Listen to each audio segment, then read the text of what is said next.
여러분 안녕하십니까? सभी को नमस्ते। 어제 사도행전 10장에 있는 말씀을 읽겠습니다. आज हम प्रेरितों के 10 अध्याय के 1 वचन से आगे पढ़ने वाले हैं। 사에 있는 말씀을 읽겠습니다. 10 अध्याय के 1 से लेकर 8 वचन तक हम पढ़ेंगे। 가이사라에 고넬료라는 사람이 있은 이달리아대라 하는 군대 백부장이라. कैसरिया में कुर्नेलियुस नाम का एक मनुष्य था जो इतालियानी नामक पलटन का सूबेदार था। 그는 온 집으로 더불어 하나님을 경외하며 백성을 많이 구제하고 하나님께 항상 기도하더니 वो भक्त था और अपने सारे घराने समेत परमेश्वर से डरता था और यहूदी लोगों को बहुत दान देता और बराबर परमेश्वर से प्रार्थना करता था। 하루는 제 90쯤 돼 환산 중에 밝히 보매 하나님의 사자가 들어와 가로되 고넬료야 하니 उसने दिन के तीसरे पहर के निकट दर्शन में स्पष्ट रूप से देखा कि परमेश्वर का एक स्वर्गदूत उसके पास भीतर आकर कहता है, हे कुर्नेलियुस। 뭐 가로되 주여 무슨 일이니까 천사가 가로되 내 기도와 구제가 하나님의 상달하여 기억하신 바 되었으니 उसने उसे ध्यान से देखा और डर कर कहा, हे प्रभु क्या है? उसने उससे कहा, तेरी प्रार्थनाएं और तेरे दान स्मरण के लिए परमेश्वर के सामने पहुंचे हैं। 사람을 요바에 보내어 베드로라는 시몬을 청하라. और अब याफा में मनुष्य को भेजकर शमौन को, जो पतरस कहलाता है, बुलवा ले। 그냥 시몬의 집에 우하니 그 집은 해변에 있느니라 하더라. वह शमौन चमड़े का धंधा करने वाले की यहाँ अतिथि है, जिसका घर समुद्र के किनारे है। 마치 말하는 천사가 떠나며 고넬료가 집안 하인 둘과 종졸 가운데 경건한 사람 하나를 불러 जब वह स्वर्गदूत जिसने उससे बातें की थी चला गया, तो उसने 2 सेवक और जो उसके पास उपस्थित रहा करते थे उनमें से एक भक्त सिपाही को बुलाया 이를 다 구하고 요바로 보내니라. और उन्हें सब बातें बताकर याफा को भेजा। 제가 이제 나이가 좀 많이 들었죠. अभी मेरी उम्र बहुत ज्यादा हो चुकी है।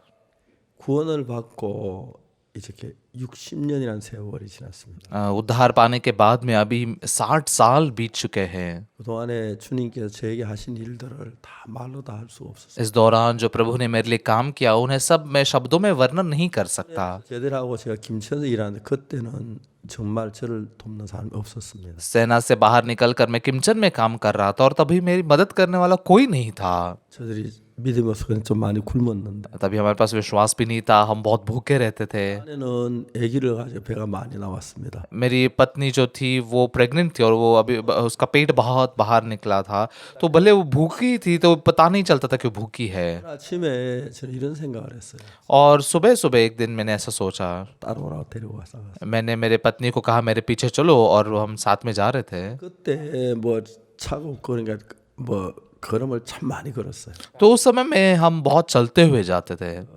대부분 걷고 다녔으니까 मतलब आमतौर पर हम चलते हुए ही जाते थे, 걸음을 잘 못 걸어요. लेकिन मेरी पत्नी अच्छे से चल नहीं पाती थी। 데리고 이제 김천에 있는 한 고아원에 찾아갔어요. तो उसे लेकर किमचन के एक अनाथ आश्रम में हम गए 원장님한테 얘기를 했습니다. और वहाँ के उस अनाथ आश्रम के मालिक से हमने 아이들이 बात की। 부모 없이 자라서 나중에 이제 사회에 나오면 어렵겠습니까? ये बच्चे माँ बाप के बिना जीते हैं, बाद में समाज में जाने के बाद उनको कितनी मुश्किल होती होगी। 제가 아무것도 요구하지 않겠습니다. मैं आपसे कुछ भी नहीं मांगूंगा, 아이들하고 일주일 동안만 내가 성경을 가르칠 수 있게. बस इन बच्चों को 1 हफ्ते के लिए बाइबल सिखाने के लिए मुझे आप दीजिए, ऐसे मैंने विनती की। 원장님이 한참 쳐다보시면서 아래를 쳐다보더라고요. उस अनाथ आश्रम के मालिक ने ऐसे ही देखते रह गए, वो ऐसे ही बस देख रहे थे। 하라고 얘기했어요. और फिर उन्होंने आखिरकार कहा कि ठीक है ऐसा करो फिर, 고마웠어요. और मैं बहुत धन्यवादित था। 한 100여 명쯤 되는데 लगभग कुछ 100 ऐसे अनाथ बच्चे थे वहाँ पर। 이름을 소개하고 우리 사람도 이름 소개하고 तो मुस्कुराते हुए मैंने मेरा नाम बताया, मेरे पत्नी ने उसका नाम बताया, 원장님한테 이야기를 해서 일주일 같이 지내고 싶다 그랬어요. और उस अनाथ आश्रम के मालिक से हमने बात की, ऐसा कहा आपके साथ 1 हफ्ता हम बिताने वाले हैं। 배가 볼록해가지고 तो मेरे पत्नी का पेट 쳤어요. ऐसा बाहर निकल कर आया था, वो फिर भी वो उस भजन के गीत सिखा रहे थे। 사랑해 주는 나를 사랑해 내 죄를 위하여 십자가 지셨네 주는 나를 사랑해. वो सिखा रहे थे कि प्रभु मुझसे प्यार करता है, प्रभु मुझसे प्यार करता है, जो मेरे लिए क्रूस पर मारा गया वो मुझसे प्यार करता है। 정에 그리워가 있다가 वो बच्चे जो है ना लोगों के प्यार के भूखे थे। 우리 이제 그 내외가 그 아이들 탓하게 돼 너무 좋아하는. मैं और मेरी पत्नी ने उनको जो प्यार दिया उसको वो बहुत ही खुश हो गए। 원장님이 뒤에 앉아서 제가 말씀 다 듣더라고요. और वो अनाथ आश्रम के मालिक जब मैं वचन प्रचार कर रहा था पीछे बैठ कर वो सब सुन रहे थे। 잊을 수 없는 건 मतलब वो बात मैं सच में भूल नहीं सकता।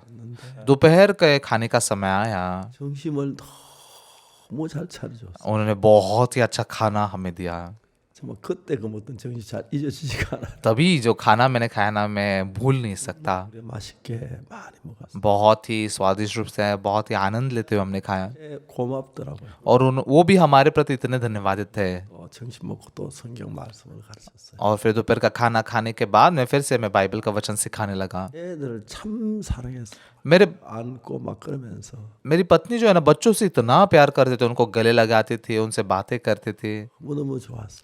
तो बहुत ही अच्छा समय था। 또 점심 먹고 또 저녁까지 말씀 전하고 और दोपहर का खाना खाने के बाद में फिर से शाम तक वचन प्रचार करता था। 음식 대접을 받았어. और फिर शाम को भी हमको बहुत अच्छा खाना मिला। 그러고 난 뒤에 이제 저희 또 말씀 전하고 और फिर शाम को फिर से वचन प्रचार किया। 근데 और 집으로 돌아왔어요. देर रात होने के बाद में हम हमारे घर लौट आए। 길은 좀 덜 되는 거리인데 वो लगभग 4 किलोमीटर से कम की दूरी थी। 못 걸어요. मेरी पत्नी सच में अच्छे से चल नहीं सकती। 아내가 이게 들으면 당신 날 뭐 모든 걸 못한다 소리만 한다고. तो जब मैं ये बताता हूँ तो मेरी पत्नी कहती कि हमेशा तुम यही कहते हो कि मुझे कुछ ये नहीं आता, वो नहीं आता। 우리가 그날 정신 두 끼를 먹고 너무 행복했어. उस दिन 2 बार का खाना खाने के बाद में हम बहुत खुश हुए। मैं सो गया। 그 이튿날 아침에 또 굶고 걸어가서 अगले दिन सुबह भी हम भूखे थे, फिर भी चलते हुए गए। 우리가 일주일 동안 했는데 그 원장님도 너무 좋아해. एक हफ्ते के लिए हमने ऐसा कार्यक्रम वहां पर किया और वो डायरेक्टर जो थे उस अनाथ आश्रम के, वो बहुत खुश हुए। मैं भूल नहीं सकता इस बात को। 구미에서 우리 크리스마스 칸타타를 하는데 कुछ सालों पहले गुमी में हम क्रिसमस कंटाटा कर रहे थे। 그 고등학교 재단 이사장이 오셨어요. तो किमचन के एक जो हाई स्कूल के बोर्ड के प्रेसिडेंट आए थे। 얘기를 하다 보니까 그분이 그 과원 원장님의 아들이었어요. उनसे बातें करते हुए पता चला कि वो उस अनाथ आश्रम के डायरेक्टर के बेटे थे।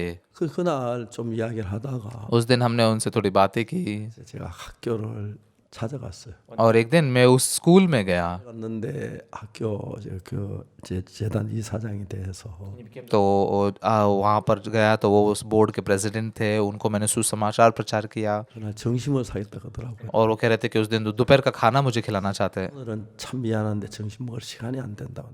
오후 시간이 있어서 죄송하다고. मैंने कहा माफ़ कीजिए, आज मेरे पास में खाने के लिए समय नहीं है, दोपहर को मुझे किसी से मिलना है। 아 와서 점심 얻어 먹으면 되겠냐고. अगले दिन आकर मैं आपके साथ खाना खा सकता हूँ, कैसा मैंने पूछा। उन्होंने हाँ ठीक है, बिल्कुल बिल्कुल। 같이 갔어요. तो मैं मेरे बेटे के साथ में गया। 그 이제 소고기 집에서 불고기를 사줬어요. तो एक रेस्टोरेंट में उन्होंने हमें बुलगोगी खिलाया। 이제 불고기 다 먹고 तो बुलगोगी पूरा खाया 제가 상을 다 물리고 और फिर मैंने वो टेबल को खाली किया। 그쪽에 이사장님하고 사모님 둘이 앉아서 इस तरफ मैं और मेरा बेटा बैठा था और सामने वो डायरेक्टर और उन प्रेसिडेंट और उनकी पत्नी बैठी थी।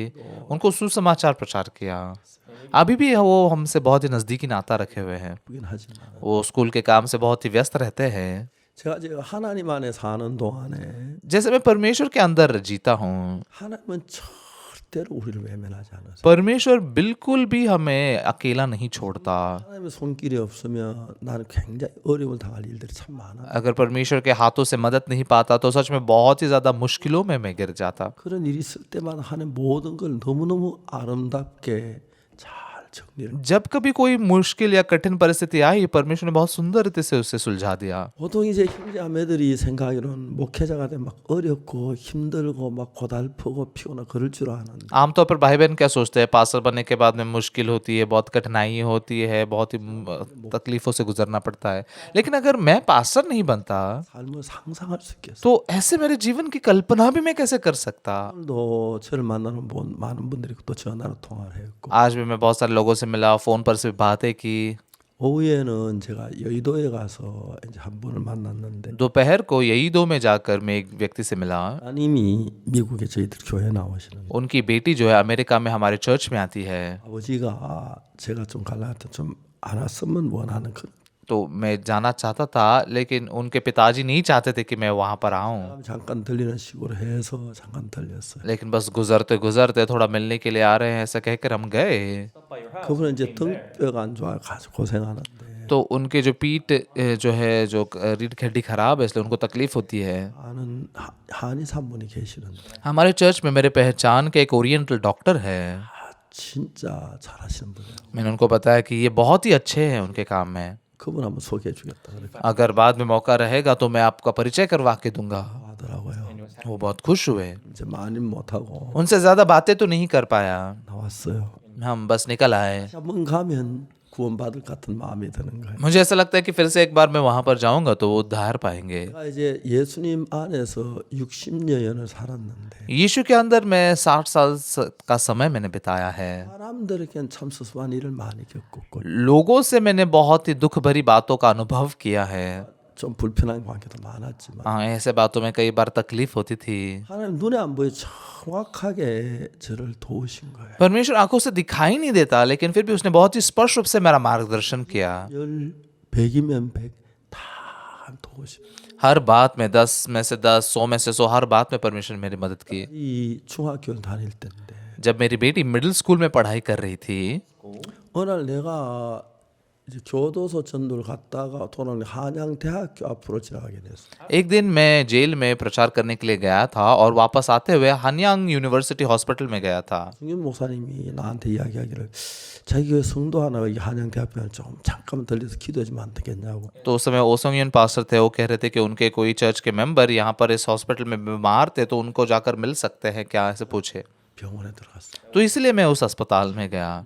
गाड़ी से जैसे उतरा 영국이가 막 달려왔어요. योंगुक मेरे पास दौड़ते हुए आया। 네가 여기 왜 왔냐? मैं आश्चर्यचकित थे, तुम यहाँ पर क्या कर रहे हो? 누나가 지금 병원에 치료받고 있다고. पिताजी बहन को ना दीदी को अभी ऑपरेशन उनका इलाज किया जा रहा है अस्पताल में। 아이가 학교 화학 실험을 했는데 बाद में पता चला कि स्कूल में जो एक्सपेरिमेंट होता है ना, केमिस्ट्री का एक्सपेरिमेंट हो रहा था स्कूल में। 정말 들어가기 위해서 그 쉬는 시간 이후에 이제 화학실에 왔는데 तो एक बैच खत्म होने के बाद में दूसरी क्लास, ये मेरी बेटी की क्लास थी, जब वहां पर गई लैब में 그 학생들이 알코올 램프 위에다가 염산을 올려놨어. तो पहले के क्लास के कुछ बच्चों ने अल्कोहल लैंप के ऊपर एक एसिड रखा हुआ था।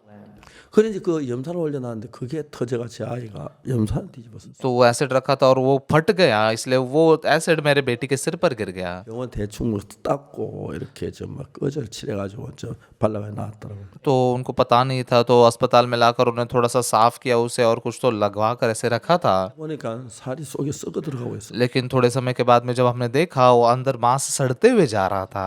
딸이 제 아내가 데리고 병원 가서 수술하고 있었어. तो इसलिए मेरी पत्नी उसे ले जाकर वहां पर अस्पताल में ऑपरेशन करवा रही थी। 제가 이제 병원에 그 나와서 이제 그 미도파에 가서 모자 하나 사 씌워주고 तो इसलिए जैसे मैं अस्पताल से आया, बाहर जाकर मैंने एक टोपी खरीदी और मेरी बेटी को दी। 학교를 그때 아침 차가 너무 복잡해 내 승용차로 이제 제가 학교까지 데려다 주고 했어. तभी सुबह सुबह बहुत ही ज़्यादा बस में भीड़ होती थी, इसलिए मैं मेरी गाड़ी से मेरी बेटी को स्कूल छोड़ने के लिए जाता था। 만나자고 하더라고요. तो वहाँ के प्रिंसिपल ने कहा कि वो मुझसे मिलना चाहते हैं। मैं उनसे मिला। 선생님 말씀하시기를 प्रिंसिपल ने कहा 전적으로 학교 책임입니다. ये पूरी तरह से स्कूल की जिम्मेदारी है। 학교에서 모든 병원비를 다 지불하겠다. हमारे स्कूल की तरफ से सारे अस्पताल का खर्चा हम उठाएंगे। for your daughter's treatment. 제가 그렇게 하고 싶지 않다 했어요. मैंने कहा कि मैं ऐसा नहीं करना चाहता, 왜냐하면 그 반에 그때 한 70명이 한 반에 있었는데 क्योंकि उसके क्लास में उस समय 70 लोग थे 하필이면 내 딸이냐. और उसमें से बस मेरी ही बेटी के ऊपर ये क्यों गिरा। 왜 내 딸이 염산을 뒤집어 썼는지 나는 알고 싶다. मैं ये जानना चाहता हूँ क्यों मेरी बेटी के सिर के ऊपर एसिड गिरा। 뭐 치료비 그 많이 드는 거 아니니까. उसका खर्चा इतना ज़्यादा तो हुआ नहीं है, तो इसके लिए आप उसके बारे में मत सोचिए सर। 그래서 제가 제 딸하고 아침에 이제 학교 갈 때 이제 제가 그때 저는 어디냐면 집은 엄마 아파트에 살았었고 तो उस समय में हम अनमा अपार्टमेंट में रहते थे 저 뭐야 이쪽에 와 있기 때문에 और हमारा चर्च दूसरी तरफ ऐसा था। 제가 아침마다 차를 타고 오면서 은숙이를 학교 데려다 주고 그러 왔어요. तो हर सुबह गाड़ी में से जैसे मैं आता था, मैं मेरी बेटी को स्कूल छोड़कर आता था।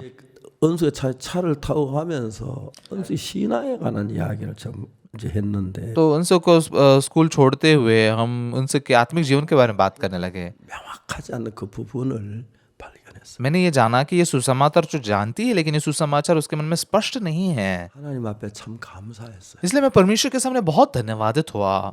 염산 뒤집어쓰게 해서 परमेश्वर ने वो एसिड उस पर गिरने लगाया। 70명의 학생이 있었는데 उसके क्लास में 70 बच्चे थे, उसमें से मेरी बेटी के ऊपर ही क्यों गिरा? 나한테 뭘 가르치고 싶었었어요. हाँ, परमेश्वर मुझे कुछ तो सिखाना चाहता था। 수기가 구원을 예매했었어요. उनसुक का उद्धार अस्पष्ट था।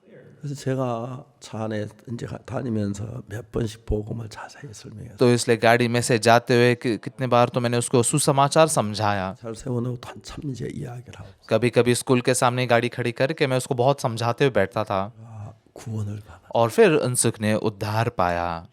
하나님이 그래서 염산 뒤집어쓰게 했다. हाँ, इसीलिए परमेश्वर ने एसिड गिरने दिया उसके ऊपर। The daughter said, 은숙이가 구원을 받고 난 뒤에 너무 달라지는 거예요. उनसुक उद्धार पाने के बाद में बहुत बदल गई। 그때부터 이제 영적인 부분들이 나타나 너무 감사했어요. तब से लेकर जो आत्मिक बातें उसमें प्रकट होने लगी वो बहुत ही अच्छी थी।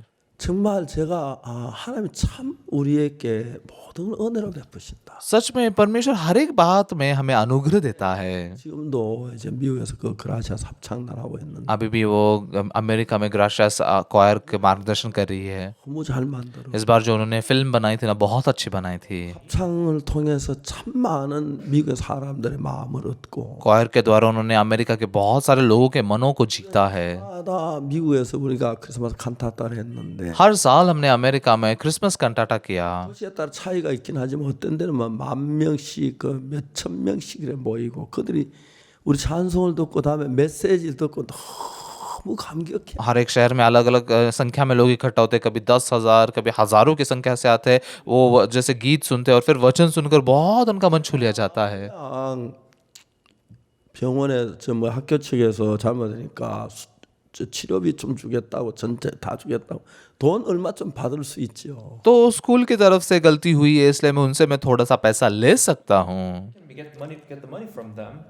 내가 왜 우리 딸이 이렇게 머리를 염살 뒤집어 쓰고 लेकिन क्यों मेरी बेटी के सिर के ऊपर ऐसा एसिड गिरा, क्यों ऐसा हुआ? 원인을 알고 싶었어. उस वजह को मैं जानना चाहता था। 딸이 구원에 예매해서 하나님 그렇게 하시고 हाँ, मेरी बेटी का उद्धार स्पष्ट था, इसलिए परमेश्वर ने ऐसा होने दिया। 구원을 받고 난 뒤에 삶이 너무 달라. मेरी बेटी ने उद्धार पाने के बाद में उसका जीवन बहुत बदल गया। 때인데도 हालांकि वो मिडिल स्कूल में थी, 주님만 생각으로 사는. वो हमेशा यीशु के बारे में सोचते हुए जो जीती थी ना, बहुत सुंदर दिखती थी। 초등학교 다닐 때 영국에는 학교 가서 아이들 많이 때려서 또 문제가 생겼고 और असल में जो प्राइमरी स्कूल में यंगुक जाकर वो बच्चों को मारता था, इसलिए बहुत समस्या होती थी। 맞고 와서 문제가 되고 그래서 और उनसे थोड़ा मार खा के आती थी, इसलिए समस्या होती थी। 받고 난 뒤에 전혀 다른 삶을 사는 걸 보면서 उद्धार पाने के बाद में सच में बहुत ही अलग जीवन जीते उसको जब मैंने देखा, 목사가 됐습니다. मैंने कहा मैं पास्टर बना हूँ। 이 구원 받으실 거예요. मेरे पिताजी ने उद्धार पाया, 님 구원 받으실 मेरे बड़े भाई ने उद्धार पाया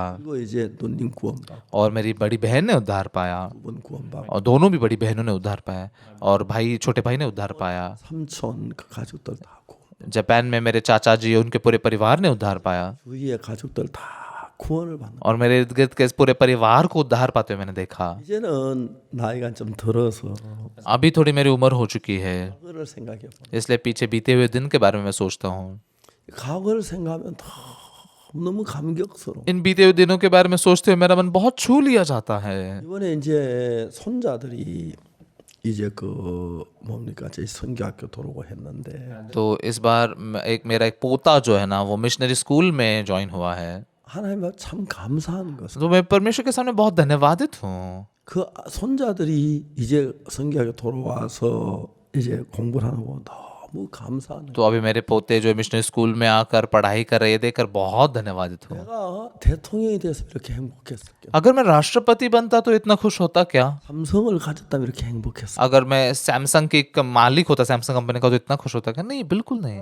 옛날에 처음엔 좀 어려움을 겪었지만 हाँ, पहले शुरुआत में तो थोड़ी मुश्किलों का सामना मैंने किया। 제가 이제 그 중국 공천당에 가서 강의를 하고 난 뒤에 चाइना के कम्युनिस्ट पार्टी ने जब मुझे बुलाया था और वहाँ पर जाकर जब मैंने लेक्चर दिया, 그 한 서점에서 저한테 연락을 했어요. तो चाइना के एक बुक पब्लिशिंग शॉप ने मुझे संपर्क किया। 그거 너무 좋다. आपने जो कम्युनिस्ट पार्टी के यहाँ पर जो लेक्चर दिया ना, वो बहुत अच्छे लेक्चर्स हैं। 이틀 동안 강의를 했는데 2 दिन के लिए मैंने लेक्चर दिए थे, 양이 너무 적어 책을 만들기 लेकिन उसकी मात्रा बहुत कम है, उसके द्वारा किताब नहीं बना सकते। 이 되도록 해서 써주면은 우리가 책을 출판해 주겠다. अगर आप उसे और ज़्यादा थोड़ा लिख कर किताब के समान बनाओगे तो हम उससे छापेंगे। 출판사 얘기를 했어요. तो मैंने वो चाइना के पब्लिशिंग हाउस से बात की। 팔아줄 수 있냐 물어보니까 मैंने पूछा कि मेरे कितनी किताबों को आप बेच सकते हो।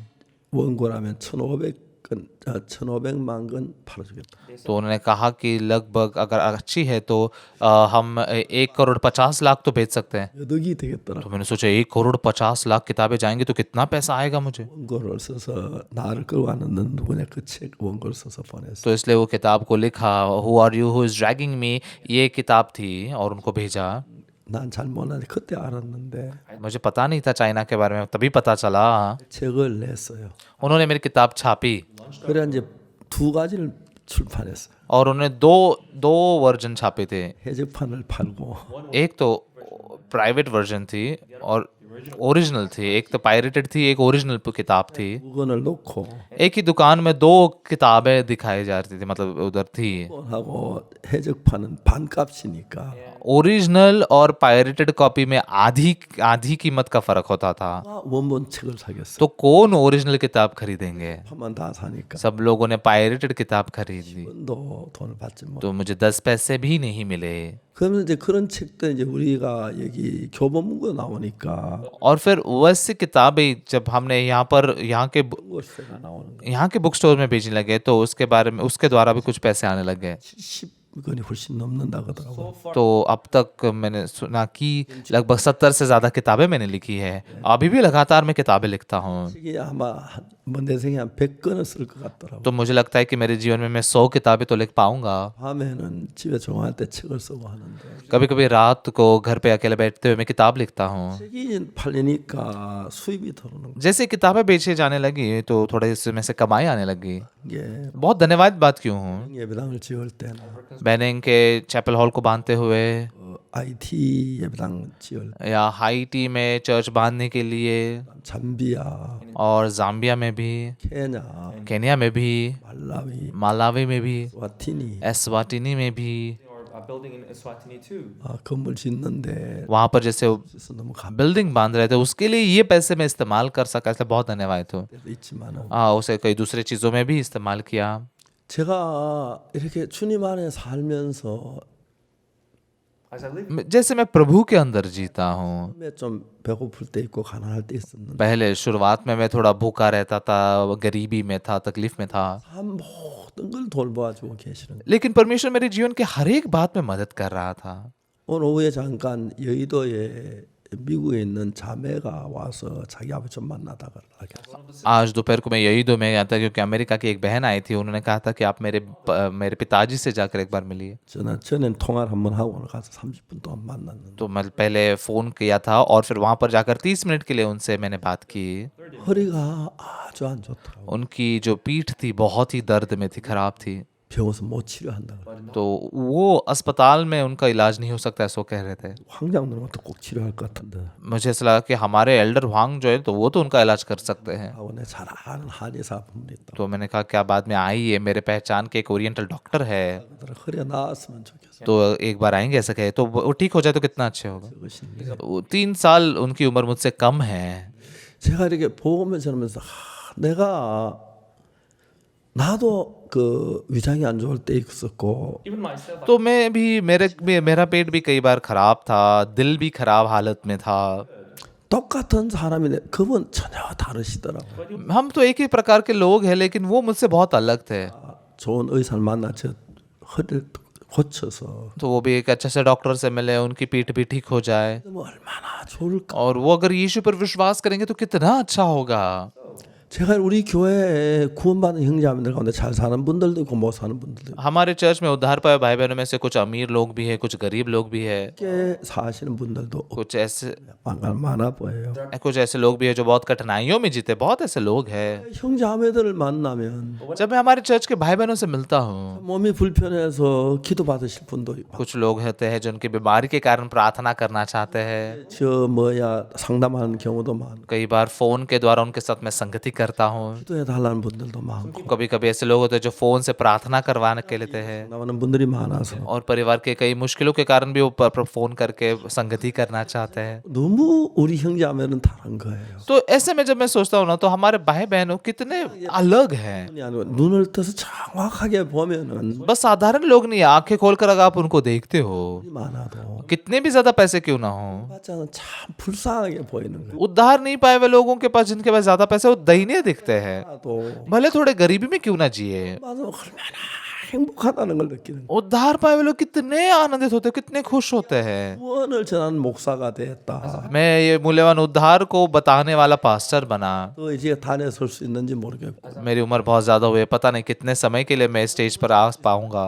कितना और सुसमाचार प्रचार कर पाऊंगा मैं नहीं जानता। 생각 내 마음이 그렇게 감격스러워. लेकिन ऐसी बातों के बारे में जब सोचता हूँ, मेरा मन बहुत ही छू लिया जाता है। 뭘 해서 이렇게 행복할 수가 있겠나? दुनिया में कौन सी चीज करके मैं इतना आनंदित हो सकता हूँ? 정말 뭘 해서 이렇게 기뻐할 수 있겠나? दुनिया में क्या करके मैं इतना आनंदित हो सकता हूँ? 형제자매들 죄 사함 받고 기뻐하는 거. बहुत सारे भाई बहन पापों की क्षमा पाकर खुश होते हैं। 뭐 놀라운 거예요. ये बात बहुत अद्भुत लगती है। 우리가 이제 읽은 성경은 사도행전 10장을 읽었는데 आज हमने बाइबल में से प्रेरितों के 10 अध्याय को पढ़ा। 사도행전의 그 8장에 정말 그 고넬료가 죽는 이야기가 나오죠. तो प्रेरितों के Die. 8 अध्याय में 9장에 이제 그 사울이 교회를 핍박하고 잔해하는 이야기. हम देख सकते हैं कि स्टेफनुस मरता है, और उसके बाद में 9 अध्याय में पौलुस जो है वो सताने लग जाता है कलीसिया को। लेकिन 10 अध्याय में 이번 죄송합니다. 여기가 고넬료 잠깐 말 고넬료. 예, 스데반이 죽었고 तो जैसे हमने कहा कि 7 अध्याय में स्टेफनुस मारा जाता है, और 10 अध्याय में कुर्नेलियुस की कहानी लिखी है। 로마 군대의 백부장인데 ये कुर्नेलियुस जो है ना, ये एक इतालियानी नामक पलटन का सूबेदार है। 때문에 군대들을 보내 나라를 이제 장악하고 있는데 तो इजराइल देश जो था ना, वो रोम के साम्राज्य के अधीन था, इसलिए वो वहां पर सैनिक भेजते थे। 그래서 로마로 가는 가장 가까운 거리 가이사라예요. तो कैसरिया, ये रोम के जाने के लिए जो नजदीकी जो शहर है, वो ये कैसरिया है। 잡혀가요 벨릭스 앞에 이제 재판받고 얘기 나오다 이제 다 로마로 가는 얘기가 나오는데 तो हम देख सकते हैं कैसे पौलुस को भी कैसरिया में पकड़ कर रखा गया, फिलिक्स के राजा के सामने लाया गया, फिर रोम ले जाया गया उसे। 이제 이스라엘은 로마 속국이고 로마의 백부장이 굉장히 파워가 있는 사람이에요. तो असल में ये इजराइल जो है ना, ये रोम साम्राज्य के अधीन था, और कैसरिया का सूबेदार मतलब बहुत ही ताकतवर इंसान है। 부산이나 대구 경찰청장 모든 그 경찰도 현재 우리나라 경찰하고 이제 속국의 경찰청장이니까 막 높은 그런 위치에 있는 사람이에요. तो मतलब हमारे देश के मामले में कहें तो बुसान या सौल के पूरे शहर के पुलिस कमिश्नर के समान ऐसे इतने बड़े पद पर है। 이게 뭐냐면은 लेकिन ये 10 अध्याय को जैसे मैं पढ़ रहा था, बहुत अद्भुत बात क्या है, इसकी शुरुआत कैसे होती है? 이러한 사람이 있으니 이탈리아 대란 군대 백부장이라 कैसरिया में कुर्नेलियो नाम का एक मनुष्य था, जो इतालियानी नामक पलटन का सूबेदार था। 2절이면 그가 경건한 온 집으로 더불어 하나님 경외하며 백성을 많이 구하자고 하나님께 항상 기도하다. वो भक्त था और अपने सारे घराने समेत परमेश्वर से डरता था, और यहूदी लोगों को बहुत दान देता और बराबर परमेश्वर से प्रार्थना करता था। ये एक रोमी सैनिक था, 최고 높은 사람인데 उस सेना का मतलब बहुत ही बड़ा ऐसा सूबेदार था, लेकिन वो भक्त था 또 하나님을 경외하고 और सारे घराने समेत परमेश्वर से डरता था, 하나님 구제하고 और यहूदी लोगों को बहुत दान देता था, 하나님께 항상 기도하더니 और बराबर परमेश्वर से प्रार्थना करता था। 막 이렇게 높은 계급을 가진 군대 대장인데 ये रोम सेना का बहुत ही अच्छे बड़े पद का ऐसा अफसर था, 힘으로 섬기는 너무 놀라운 거예요. लेकिन फिर भी पूरे मन से परमेश्वर की सेवा कर रहा था। अद्भुत बात है ये। 성경에 보면은 바울이 잡혀가서 벨릭스 총독에게 재판받는 얘기가 나오는. हम देख सकते हैं कैसे पौलुस जब पकड़ा जाता है प्रेरितों के काम में, उसे फेलिक्स के पास में, जो गवर्नर उसके पास ले जाया जाता है। 로마 사람은 이스라엘 나라 총독으로 전체 이스라엘 다스리는 사람 로마 왕이 보낸 사람이에요. तो रोम के सम्राट ने फिलिक्स को पूरे इजराइल के इजराइल पर राज्य करने के लिए भेजा हुआ ऐसा गवर्नर है। 총독이 되기 위해서 로마 총독이 되기 위해서 तो फिलिक्स ने जैसे इजराइल के इस गवर्नर बनने के लिए 이스라엘 여자하고 결혼했더라고요. इसलिए उसने इजरायली औरत से शादी की थी। 한 게 자기 이스라엘 총독이 되기 위해서 많은 공부를 해가지고 우리 그 기독교에 대해서 예수님에 대해서 잘 알더라고요. तो इजराइल का गवर्नर बनने के लिए वो यहूदियों के बारे में मतलब क्रिश्चियनिटी के बारे में बहुत अच्छे से जानता था। 총독이 तो ये फिलिक्स जो था 총독이 2년 동안을 바울을 잡아가지고 가둬두고 있었어요. 2 साल तक उसने पौलुस को पकड़कर अपने यहाँ पर रखा था। 몇 번씩 바울을 불러가지고 말씀을 듣고 재판도 하고 그랬어요. वो कितने बार तो पौलुस को बुलाकर उसका न्याय भी करता था, उससे बातें भी करता था। 막그 심판에 대해 막 두려워하면서 तो जब पौलुस बात करता था न्याय के दिन के बारे में वो डरता था वो, 다시 부를게. और कहता अब तभी वो फिलिक्स कहता था कि अभी जाओ, बाद में मैं तुम्हें बुलाऊंगा। 우리가 믿는 이 예수님에 관한 종교도 잘 알고 있고 हम जो यीशु पर विश्वास करते हैं ना, इस बात को वो बहुत अच्छे से जानता था। 유대 여자 이스라엘 여자예요. और फिलिक्स की जो पत्नी थी वो यहूदी स्त्री थी। 자기가 이제 이스라엘 잘 알아서 그렇게 완벽하게 모든 거 알아요. वो इजराइल का गवर्नर था तो इजराइल के बारे में पूरा बहुत ही अच्छे से वो जानता था। 사람이 2년 동안 바울을 감옥에 잡아놓고 있으면서 लेकिन उसने 2 साल तक जैसे पौलुस को जेल में बंद करके रखा, वो अक्सर उसे बुलवाकर बात करता था। 기대를 가지고 थोड़ा पौलुस से पैसे पा सके ऐसे अपेक्षा रख रहा था। 바울은 돈을 안 준 것 같아요.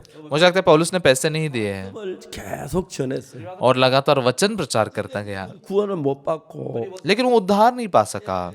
나중에 이 사람이 그냥 바울을 안 돌리고 그다 감옥에 놔두고 다시 이제 그 베스도가 총독으로 오더라고요. लेकिन वो क्या करता है, पौलुस को उसे छोड़ता नहीं है, बस ऐसे ही बंद करके रखता है। उसके बाद में फेलिक्स के बाद में फेस्तोस वहाँ का हकीम बनकर आता है। तो वो क्या सोचता है हम नहीं जान सकते हैं, 알고 लेकिन हम जो क्रिश्चियनिटी के बारे में जानते हैं वो सब जानता था। इजराइल के बारे में बहुत अच्छे से जानता था। 정말 진지하게 복음을 들었더라. और पौलुस से अगर वो गंभीर रीति से सुसमाचार सुनता तो कितना अच्छा होता ना। 바울 정말 고마워. पौलुस बहुत धन्यवाद, 우리 가지고 다 복음 전하고 싶어. मैं मेरे पूरे परिवार को सुसमाचार प्रचार करना चाहता हूँ। मेरे पत्नी को भी सुसमाचार प्रचार करके मेरे बच्चों को भी सुसमाचार प्रचार करना चाहता हूँ। कितना अच्छा होगा ना। 하지 않아. ऐसा उसने नहीं किया। 왜요? क्यों?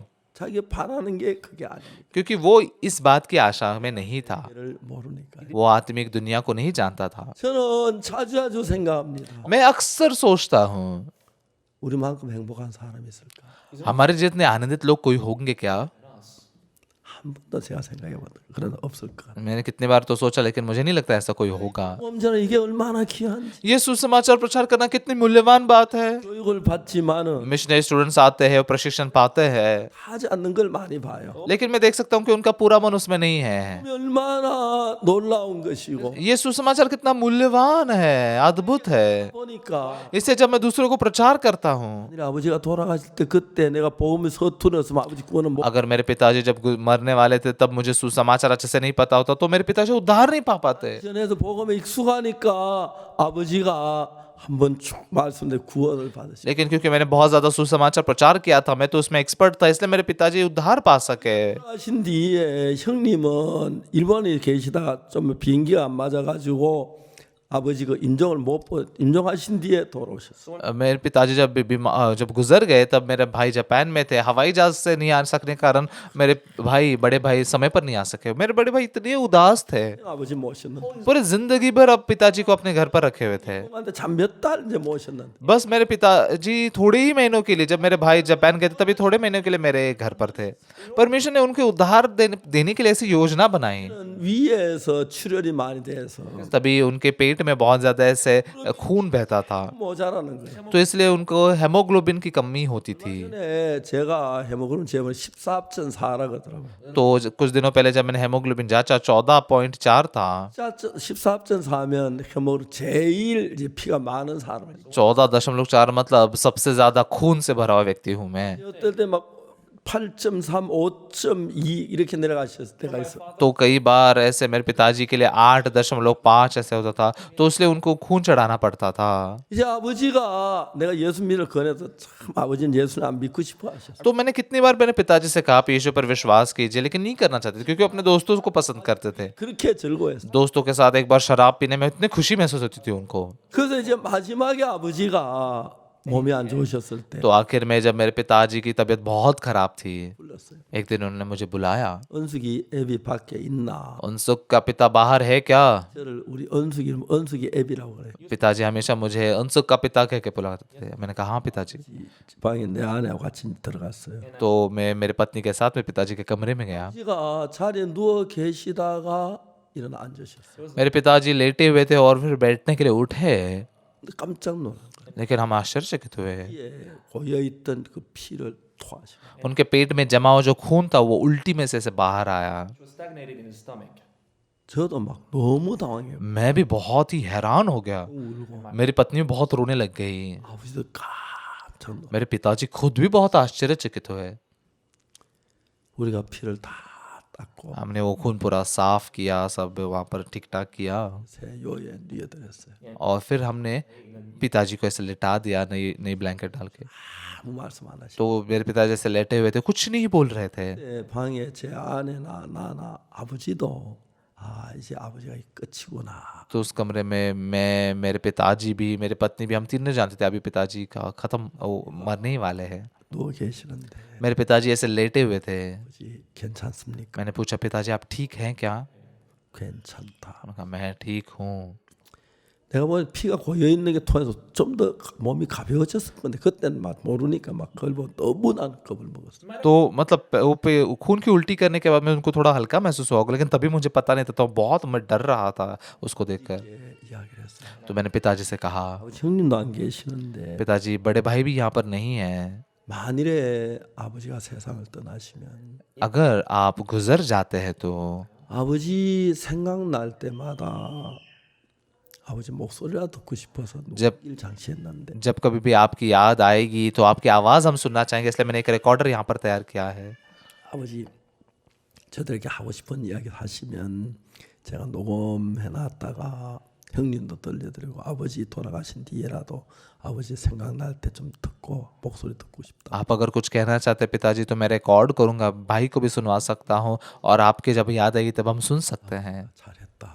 तो मेरे पिता ने कहा ठीक है, बहुत अच्छा है, 하고 싶은 이야기가 있다. मैं भी कुछ कहना चाहता हूँ। 카세트 테이프에 1시간짜리인데 1시간 거의 다 되도록 It was तो वो कैसेट टेप जो थी ना 1 घंटे की थी, और पूरे 1 घंटे पूरा हो गया, फुल भर गया था। तो उन्होंने बहुत बातें की, 몰랐던 많은 이야기 बहुत सारे ऐसी बातें जो हम नहीं जानते थे, 하면서 वो जैसे एक के बाद एक बता रहे थे। 마지막으로 내가 죽거든 आखिर में उन्होंने कहा मेरे मरने के बाद में 내 장지는 뒷산 너 어머니 장지 그 참 좋은 자리다 그 옆에 하면 된다. पहाड़ के पीछे जहाँ पर तुम्हारी माँ को गाड़ा गया है, उसी के बगल में मुझे भी गाड़ देना, 그리고 내 몸에 옷 갈아입힐 사람은 और मेरे कपड़े, शरीर के कपड़े बदलने के लिए इस गांव के मिस्टर किम को बुलाओ। 그 사람 내가 어릴 때 내가 많이 도와줘서 날 만지면 더럽다고 안 할 거야. उन्होंने बचपन से मेरी बहुत मदद की है, वो मुझे छूते हुए मुझे गंदा है, गंदा महसूस नहीं करेंगे। 이게 아버지 유언의 전부 다 마지막이었어요. ये मेरे पिताजी के आखिरी ख्वाहिश का आखिरी भाग था। 이렇게 물었어요. मैंने उनसे पूछा 아버지가 돌아가시면 पिताजी आपके गुजर जाने के बाद 말씀 하나도 안 빠뜨리고 그대로 아버지 आपने कहे हुए हर एक बात को हम पूरा करेंगे।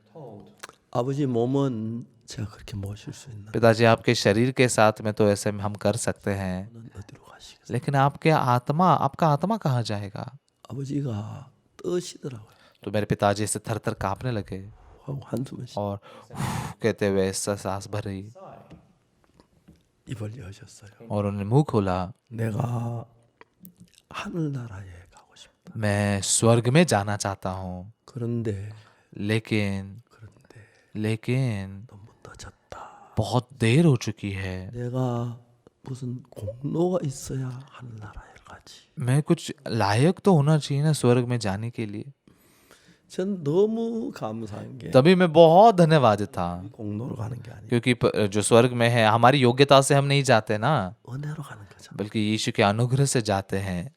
그날 제가 아버지께 복음을 전했어요. उस दिन मैंने मेरे पिताजी को सुसमाचार प्रचार किया, लगभग 1 घंटे के आसपास प्रचार किया। 그가 딱 60분 딱 됐는데 वो कैसे टेप 1 घंटे की ही थी। 그날 아버지 입에서 하나님 예수님 감사합니다. उस दिन मेरे पिताजी के मुख से ये बात निकली, परमेश्वर यीशु धन्यवाद, 지고 십자가에 못 박혀 감사합니다. आपने मेरे सारे पापों को उठाया और क्रूस पर मारे गए, धन्यवाद।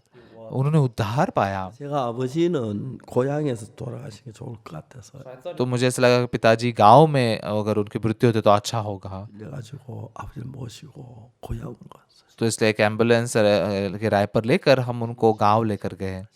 वो सोए और सुबह जब वो उठे, 저를 부르시더니 पिताजी ने मुझे बुलाया। 내가 대구에서 올 때마다 길이 험해서 늘 힘들었는데 हमेशा जब भी देगू से मैं आता था, रास्ता बहुत खराब था, इसलिए बहुत तकलीफ होती थी। 앰뷸런스 그 차 그거 너무 편하게 왔다. लेकिन कल वो एम्बुलेंस नाम की गाड़ी से जो आया ना, बहुत आराम से मैं आ सका। on my way, 내가 하나님 앞에 감사하다. मैं परमेश्वर के प्रति बहुत धन्यवादित हूँ। 불러주면 안 되나? तुम लोग थोड़े भजन के गीत नहीं गा सकते? 아버지 구원 받으시고 너무 달라지고 पिताजी उद्धार पाने के बाद में बहुत बदल गए हैं। 제가 막 눈물을 흘리면서 감격했어요. मैं आंसू बहा रहा था, मेरा मन इतना छू लिया गया था। 앞에서 다른 많은 것도 했겠지만 मैं पास्टर बनने के बाद में बहुत सारी बाकी की चीज़ों को भी मैंने किया। 이게 아버지 복음 전하기 연습한 것처럼밖에 안 보이는 거예요. मुझे ऐसे लग रहा था कि बाकी सब लोगों को मैंने प्रचार क्यों किया, मेरे पिताजी को प्रचार करने के प्रैक्टिस के तौर पर। 형님은 그렇게 슬퍼하셨어요. मेरे पिताजी के गुजरने के बाद में बड़े भाई बहुत दुखी थे। 난 불효자다. मैं बुरा बेटा हूँ, बुरा बेटा हूँ। 난 효자다. मैं मेरे मन में कह रहा था, मैं तो अच्छा बेटा हूँ, अच्छा बेटा हूँ। I'm a good son. 마침 형님이 일본 가셔 제가 아버지를 당분간 모시게 됐는데 जब मेरे भाई जापान गए थे, तभी थोड़े समय के लिए पिताजी मेरे पास रहने के लिए आए।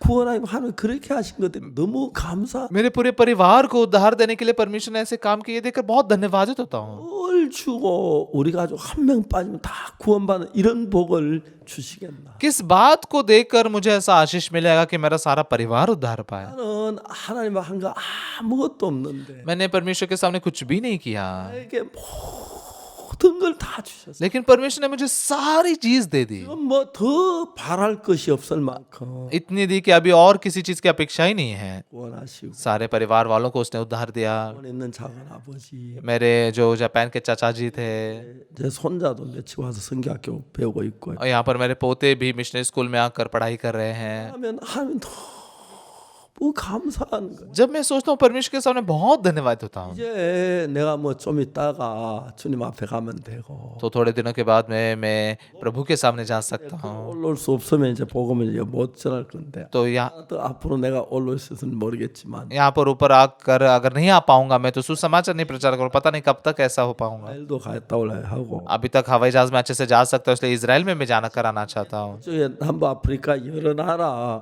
제 약속이 돼서 और इजराइल के बाद में 도 배야하고 뭐 여러 가지 만남 अफ्रीका के कई सारे देशों में अपॉइंटमेंट है, वहां पर जाकर राष्ट्रपतियों से मिलना है, बहुत सारे काम है। 이제 그 마치고 온 뒤에 다시 이제 미국에 가서 तो वहां पर काम पूरा करने के बाद अमेरिका जाना है। 좀 더 있으면서 한 달 가까이 있으면 집회를 좀 여러 도시마다 하고 싶은 마음이 अमेरिका में भी लगभग 1 महीने के आसपास रहते हुए अलग अलग शहरों में सेमिनार करना चाहता है। 있지만 मैं नहीं जानता मैं कब मरूंगा, 지금 내가 지금 죽는다고 해도 लेकिन भले मैं अभी क्यों ना मर जाऊं, 감사한 것밖에 없는 मेरा मन बस छू लिया ही जा सकता, धन्यवादित ही हो सकता है। 그 당시에 이스라엘 나라에 정말 그 뭡니까 사울이 그리스도인들 피팍하고 उस समय इजराइल में शाऊल भी मसीह लोगों को सता रहा था, स्तेफनुस मारा गया था। 있어서 이제 사도들은 다 각각 흩어지고 막 그랬는데 और इस सताव के कारण सारे मसीह लोग यरूशलेम में नहीं रह पाते थे, सब बिखर गए थे। 이제 그 사울이 구원받는 역사들이 일어나는 거예요. लेकिन परमेश्वर ने शाऊल को उद्धार देने के काम किए, 가 구원받는 이 역사이라는 거예요. और फिर यहाँ पर ये कुरनुलियुस के उद्धार पाने के काम उभरे। 오래전부터 하나님을 믿어서 우리가 믿는 하나님을 कुरनेलियुस जो है ना, हम जिस परमेश्वर पर विश्वास करते हैं उस पर वो लंबे समय से विश्वास करता था। 이스라엘 총독으로 올 때마다 이스라엘 종교 같은 걸 연구하고 그래가지고 미리 그 다스리기 위해 그건 다 배워가 오는 것 같더라고요. तो मुझे लगता है इजराइल में सूबेदार के तौर पर आने के लिए वहाँ की पढ़ाई करके तो जरूर आते होंगे कि कौन सा धर्म है, कैसे लोग हैं ऐसे। 배워가 와서 하나님을 온 마음을 다해 섬기는데 लेकिन कुरनेलियुस आकर परमेश्वर के पूरे मन से सेवा करने लगा। 나타나서 시몬 베드로를 청하라는 거죠. लेकिन एक दिन परमेश्वर का दूत उसके पास आया और कहा कि तू शिमोन पतरस को बुला ला। 두 명을 보내가 베드로를 초대했는데 और फिर कुरनेलियुस कुछ दासों को भेजकर पतरस को बुलवा लाता है। 베드로가 처음에 하는 이야기 무슨냐면 और पतरस सबसे पहले क्या कहता है, 너희 이방인들을 교제하는 비법인 거 너희 다 알거니와 जैसे तुम जानते हो कि यहूदियों की ये रीत नहीं है कि अन्य जातियों के साथ में वो बात करे, 말하지 말라 하시기로 부름을 상치하고 왔는데 लेकिन परमेश्वर ने कहा किसी को भी शुद्ध मत कहना, इसलिए मैं यहाँ पर आया हूँ। 왜 청했느냐 묻더라. वो पूछने लगा कि तुमने मुझे क्यों बुलाया है, 뭐 나를 왜 청하기 왜 청? 복음 전하면 되는데 और क्यों बुलाया गया, मतलब क्या, सुसमाचार प्रचार करेंगे? वो बस सुसमाचार प्रचार कर सकता है ना। 이제 유대인들은 그때까지만 해도 복음을 듣지 못했어요. तो तब तक है ना, 이방인들은 तब तक अन्य जाति के लोग सुसमाचार नहीं सुन पाते थे। 인의 때가 되면서 लेकिन जैसे अन्य जातियों का समय आ गया, 사도행전에 보면 이방인들에게 복음 전거 그때는 이방인들 개처럼 취급 안 했는데 복음 전하는 이들이 막 열려져 너무너무 감사한 लेकिन प्रेरितों के कामों में देख सकते हैं कि कैसे इन अन्य जातियों को सुसमाचार प्रचार किया जाने लग गया और वो उद्धार पाने लग गए। 할례자 유대인들에게 복음을 전했고 पतरस जो है वो खतना किए हुए यहूदी लोगों को प्रचार करता था, 전도자 और पौलुस जो है ना अन्य जातियों का प्रचारक था। 예루살렘에 유대인 아니고 이방인들에게 복음을 전하다가 और पौलुस भी यहूदियों को नहीं बल्कि अन्य जातियों को प्रचार करते हुए 가서 복음을 전하는 일들이 일어나고 आखिरकार रोम तक जाकर सुसमाचार प्रचार करने के काम होते हैं, 많은 분들이 구원을 받았어요. और रोम में बहुत सारे लोगों ने उद्धार पाया। 역사들이란 너무너무 신기한 거예요. ऐसे जो काम होते हैं, ऐसे इतिहास की बात बहुत अद्भुत है। 그걸 당하고 हम जब देखते हैं मसीह लोग सताए जा रहे हैं, कठिनाइयों में है, तकलीफ में है, 총독 아니 그저 뭐야 백부장이 구원을 받고 लेकिन यहाँ पर सूबेदार ने उद्धार पाया 많은 유대인들이 구원을 받고 और बहुत सारे यहूदी लोगों ने उद्धार पाया। 그 복음이 이제 막 이 바울로 말미암아 전파되고 고넬료 전파되고 너무 놀라. तो वो सुसमाचार पौलुस के द्वारा, कुरनेलियुस के द्वारा प्रचार किया जा रहा है, अद्भुत है। 우리가 세상에 아무리 돈이 많거나 잘 산다고 해도 तो दुनिया में हमारे पास कितने भी पैसे क्यों ना हो, अमीर क्यों ना हो, उसकी तुलना उद्धार से की नहीं जा सकती। 많은 교회 목사님들 만나봤는데 죄 때문에 고민하는 मैं बहुत सारे चर्च के पास लोगों से मिला हूँ, पाप के कारण बहुत पीड़ा में रहते हैं, 입어서 죄 산받는 이 복음을 전하는 게 얼마나 행복한지 모릅니다. लेकिन परमेश्वर के अनुग्रह को पाप कर हम पापों की क्षमा के सुसमाचार को प्रचार कर सकते, कितनी खुशी की बात है। 많은 이 복음을 전할 때 많은 사람이 구원받고 우리와 같이 하는 것도 너무너무 아름다워. और पापों की क्षमा के सुसमाचार को प्रचार करते लोग उद्धार पाते, हमारे साथ मिल जाते, कितनी सुंदर बात है। 많은 나라가 우리를 향해서 마음을 열었어. दुनिया के बहुत सारे देशों ने हमारे प्रति मन खोला है। 이제 우리와 같이 복음을 하는 분들이 많아졌고 हमारे साथ में सुसमाचार का काम करना चाहने वाले लोग भी बढ़ गए हैं। 이런 복음을 전할 일을 계속하는 आगे हम लगातार इस सुसमाचार को प्रचार करने का काम करेंगे। 시대에 이렇게 복음을 전할 수 길을 여시하는 너무 감사하고 हमारे जमाने में ऐसे सुसमाचार प्रचार करने के लिए मार्ग खोला परमेश्वर, इसलिए बहुत धन्यवाद हूँ। 코로나로 인해 전 세계가 막 어려울 때 विशेषकर इस बार जब कोरोना के कारण पूरी दुनिया पीड़ा में थी, 은혜를 베푸는 이 놀라운 복음을 전하도록 परमेश्वर ने हमें अनुग्रह दिया और यह अद्भुत सुसमाचार प्रचार करने लगाया। 저는 1000번 만번 죽었다 태어나도 다시 복음 전하고 싶어요. मैं 1000 10,000 बार मरकर जिंदा हो जाऊं तो मैं हर बार सुसमाचार प्रचार करना चाहूंगा। 고요. सुसमाचार प्रचार करने से मूल्यवान कोई दूसरी बात नहीं है। 많은 분들이 복음을 깨닫고 मेरे द्वारा बहुत सारे लोगों ने सुसमाचार जाना।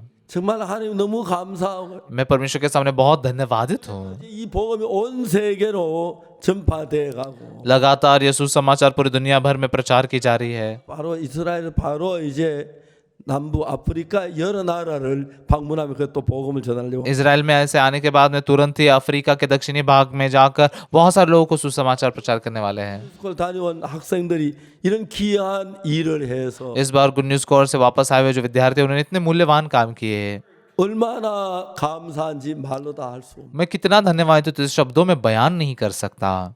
오늘 오후에 그저 한 30분 동안 있으면서 आज दोपहर को जैसे उनसे मैं 30 मिनट के लिए मिला, 이렇게 이제 우리 그 따님이 미국 뉴욕에 있는데 तो वो कह रहे थे कि उनकी बेटी न्यूयॉर्क में है, अमेरिका में रहते, तो वो कई बार हमारे चर्च में आए थे, 이제 허리가 많이 안 좋다고 그러시는데 लेकिन उनके पीठ में बहुत दर्द होता है इसलिए। 한 3살인가 더 젊으시더라고요. मुझसे तो 3 साल उनकी उम्र कम है, 제가 참 긴 이야기를 못했지만 तो मैं लंबे समय के लिए बात तो नहीं कर पाया उनसे। 아주 훌륭한 의사 선생님 계신다고 मैंने उनसे कहा कि मेरे पहचान के एक बहुत ही बेहतरीन डॉक्टर है, 한번 시간을 내라고 अगर मौका मिलेगा तो आप थोड़ा समय निकालिए। 황장로님에게 가서 이제 좀 치료를 의뢰하려고 하는데 तो इसलिए एल्डर वांग के पास भेजकर उनको वहाँ पर इलाज करवाने के लिए सुलझा देना चाहता हूँ। 고칠 것 같아요. मुझे लगता है पक्का एल्डर वांग उनको ठीक कर सकते हैं, 하나님 앞에 감사하는 거예요. इसलिए मैं परमेश्वर के सामने बहुत धन्यवादित हूँ। 나이가 많습니다. अभी मेरी उम्र बहुत ज़्यादा है, 구원받았다는 거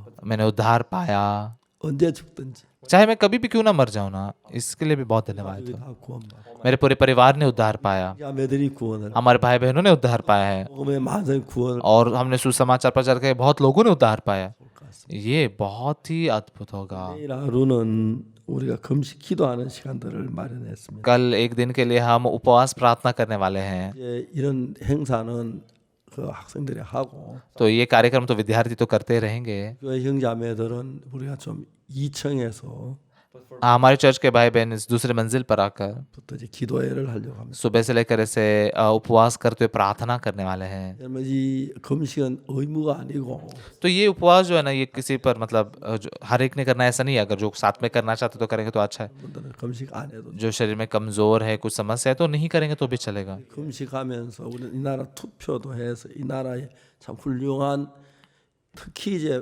최근에는 막 나라가 악해져 가지고 인도에도 그리스도인들을 죽이는 일들이 많고 तो इसलिए हमारे देश के चुनाव के लिए भी हम प्रार्थना करने वाले हैं, भारत में भी बहुत सारे सताव है, उसके लिए भी हम प्रार्थना करने वाले हैं।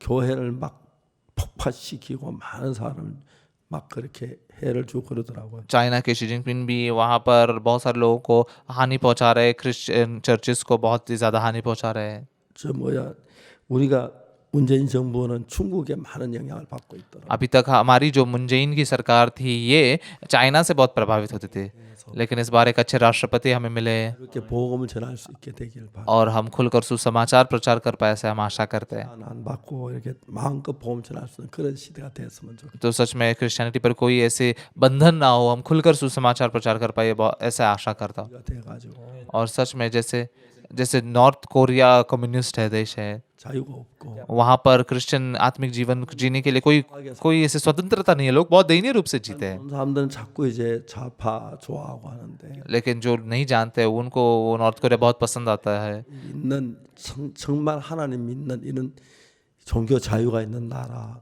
सच में हमारा देश ऐसे धार्मिक स्वतंत्रता है, किसी भी परमेश्वर पर हम विश्वास कर सकते हैं, ये बहुत अच्छी बात है। 아주 복받는 나라가 됐는데 और हम सुसमाचार के काम को करते हुए हमारा देश भी बहुत बेहतर बन सका, बहुत आशीष पा सका। 행복하게 살지만 말고 तो हम बस ऐसे ही खुशी से ना जिए, 삶 전부가 복음만을 위해 사는 बल्कि आपका पूरा जीवन सुसमाचार के लिए जीने वाला जीवन बन सके, ऐसा मैं आशा करता हूँ। 보다 더 행복한 일은 없는 것 같아요. उससे बढ़कर खुशी की बात कोई नहीं है, ऐसा मुझे लगता है। 제가 저를 통해 구원받은 다 명단 한번 적어 놔 봤으면 하는 생각이 들 때도 있는데 कभी कभी मुझे ऐसा लगता है मेरे द्वारा उद्धार पाए लोगों की लिस्ट में अगर बनाता तो कितना अच्छा होता। 떠난 분들도 많이 उसमें से बहुत सारे लोग अभी तक मर चुके हैं, इस दुनिया में नहीं है, 목사가 돼서 लेकिन मैं पास्टर बन सका 복음 전하다가 और सुसमाचार प्रचार करते हुए 너무 감사할 प्रभु के सामने जा सकता, उसके लिए बहुत धन्यवाद हो। 수 있도록 하나님 길도 많이 열어주시고 सुसमाचार प्रचार करने के लिए परमेश्वर ने बहुत मार्ग खोला। 안에 우리 문이 열려 전 세계 기독교 우리와 같이 하려고 하고 पिछले साल में बहुत सारे द्वार खुले, पूरे दुनिया भर की क्रिश्चियनिटी हमारे साथ मिलकर काम करना चाहती है, 여자들이 우리를 따르고 우리 복음을 듣고 배우려고 해. और ज़्यादातर दूसरे चर्चेस के पास्टर लोग जो है वो हमसे सीख कर हमारा अनुसरण करना चाहते हैं। 저는 아무것도 아닌 인간입니다. मैं तो कुछ भी नहीं हूँ,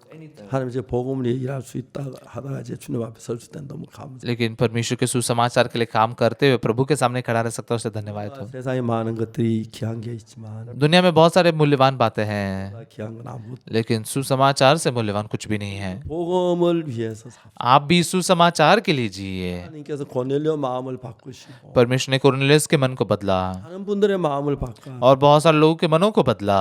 전할 수도 도와주신 건 너무 सुसमाचार प्रचार करने के लिए मदद की, से धन्यवाद है। 로마로 가서 वो सुसमाचार रोम में जाकर 세계로 전파됐는데 पूरी दुनिया भर में प्रचार किया गया।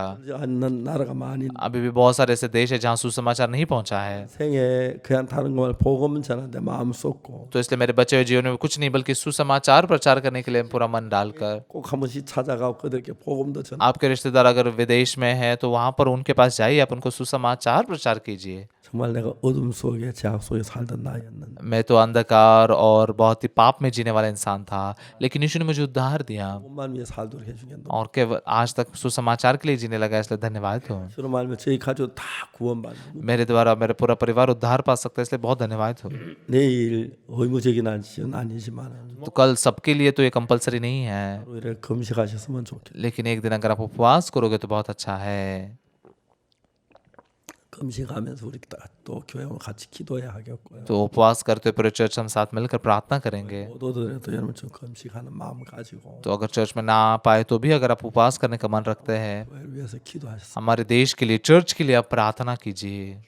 예, 앞으로 우리나라가 복음을 제가 참 좋아지는데 आगे सुसमाचार प्रचार करते हुए हमारा देश और बेहतर बनेगा।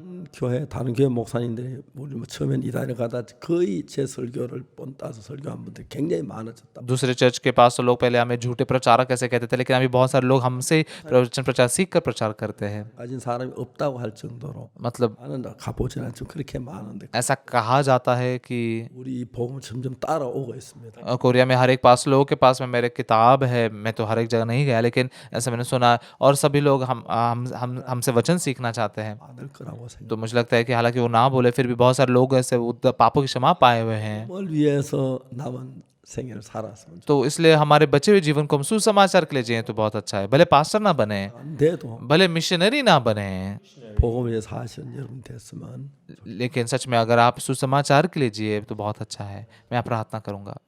사랑하는 거룩하신 하나님 아버지, हमारे प्यारे पवित्र परमेश्वर पिता, 우리가 이 놀라운 구원 받은 게 생각하면 할수록 감사하고 기쁩니다. हमने ये अद्भुत उद्धार पाया, इसके बारे में जितना सोचते हम धन्यवादित हैं।